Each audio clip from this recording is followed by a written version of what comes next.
तैयार हो तुम? देखो, एक बात याद रखो मेरी, इस घर के दरवाजे तुम्हारे लिए हमेशा खुले हैं, ठीक है? इस बदबू ने तो मेरी जान निकाल दी है। सर फट रहा है मेरा दर्द से। ये पेंट स्मेल लेस है। मेरी तबीयत हसास है, तकलीफ हो रही है मुझे। तो आप पेंट भी उतार सकती हैं वॉलपेपर की तरह। उस घर में जाने से पहले तुम्हारे घर के सामने से गुजरे बगैर नहीं जा सकती रोहान।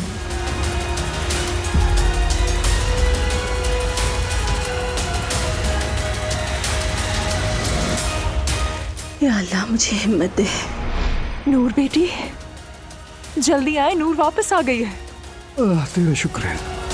कहाँ थी, किसके साथ थी, कुछ पता नहीं। मैंने तो बस पूछा था कि तुम पाक हो या नहीं। ये पागल हो गई। मैं बिल्कुल पाक हूँ। ये रख लो। बेटी